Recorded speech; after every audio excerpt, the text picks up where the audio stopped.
Hey everybody, it's Erin Reed and we're going to make something for St. Patrick's Day. Now, I went to the dollar store and I picked up one of these giant steins for $1. I mean, that's pretty awesome. They had, when I went, and it was just at the middle of February, right after Valentine's Day, they had about 8 of these left and I just grabbed one just to make this particular little project with. We're going to etch it. So this is a really great way to get some products that's really inexpensive, but then you do something to it and kind of make it spruce up. And you know, it's a big giant beer stein. You got to go a little bit of Irish in there. So I've got a piece of vinyl. This is the transfer vinyl that acts as the border that stops the etching from happening. So it's the resist. And we are going to, since I do not have a shamrock, because we're going to make a shamrock, but little hearts make shamrocks. But I don't want to cut out hearts and place them on there because I want to etch the shamrock part. So what we're going to do is we're going to create the shamrock by using the hearts. So I'm going to start up at the top. I'm going to place my heart on my vinyl, which is not wanting to stay. So you know what? It's been rolled up and been stored and it's starting to move.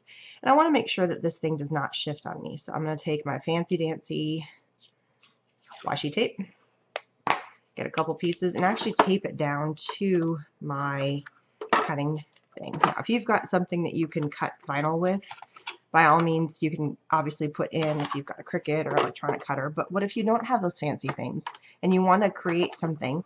Think outside the box about how you can use what you have, like a little heart. So that's what we're going to do. Place that on there and then run it through. And I'm weird, I run mine backwards too. Alright, and then we're going to pop this guy out, and there it is. Take my fancy pokey tool and pop this guy out. Now, I could easily keep this guy as a resist for a heart for a future project. Alright, what I'm now going to do is I'm going to place my heart just next to it, just like that. Actually going to overlap just a tiny bit. And we are going to go ahead and run it through this way.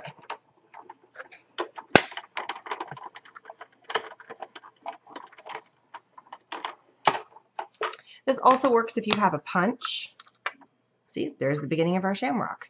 So if you don't have a die cut, but you have a punch, you could easily get the same effect, which is kind of cool. And I am going to save these hearts. Now, this little heart, because I kind of ran it up into it, I want to make sure I get kind of the same feel. So there it is. I overlapped it just a tiny bit. And then go ahead and run this down. And die cut this out.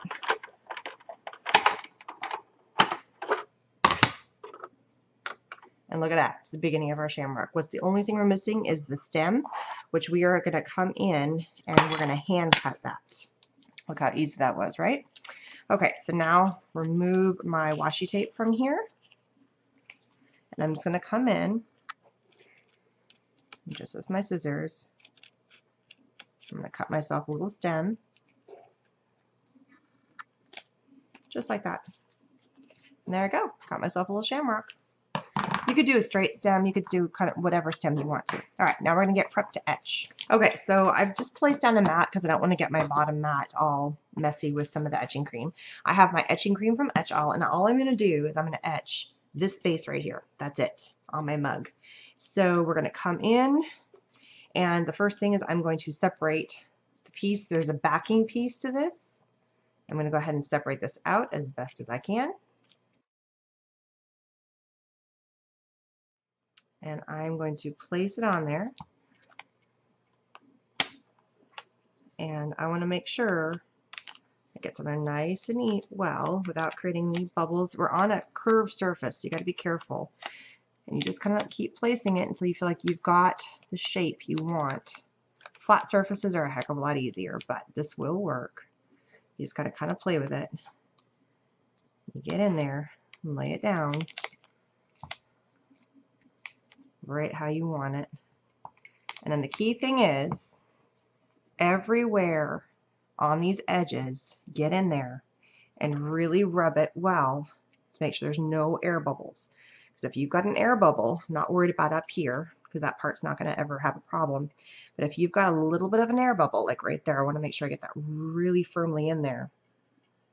The etching cream could get in there and it could disrupt the cleanness and the clean look of what you've got. So I'm really going to make sure This is nice and clean and good.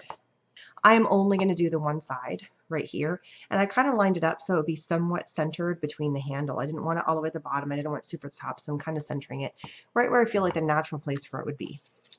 Okay, so now that I feel like I've got this all pushed down nice and even, I'm going to get out my etching cream, and I only need to place it, the etching cream, right wherever the hole is in the stencil, because it's the only place I want to etch.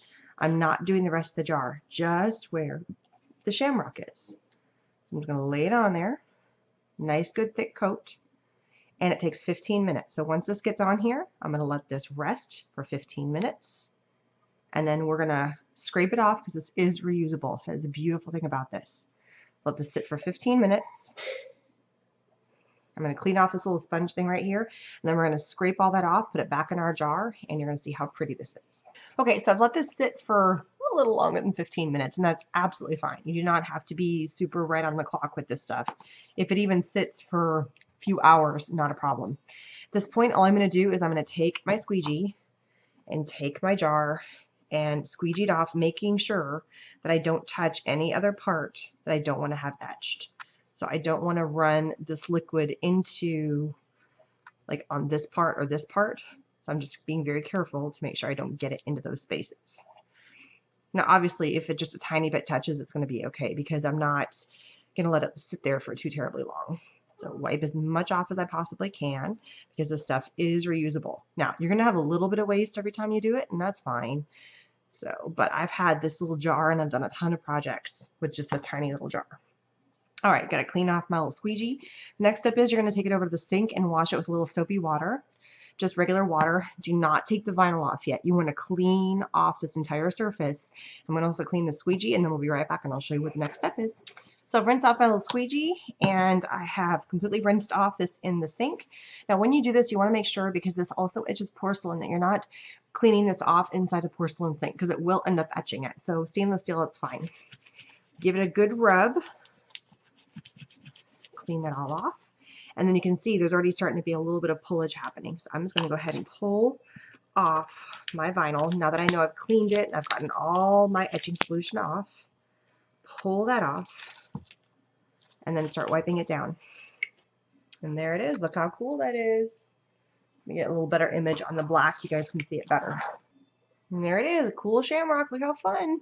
So never think that you can't, and if you get it wet, it kind of does things, but never think that you can't put something fun on a project using something simple and turning it into another fun little design. Look how super cute that is. So now I have a fun little beer stein that I can use for St. Patrick's Day or just in general, but I love the look of the shamrock, and it's super simple with a heart. So dollar store is a super great way of finding some cool glassware that you can then alter, and it makes it just fantastic. So thanks for stopping by and checking out my cool shamrock beer stein, specifically for St. Patrick's Day, or, you know, for whenever. It's a good big size too. Please subscribe, and I'll see you guys again soon. Bye-bye.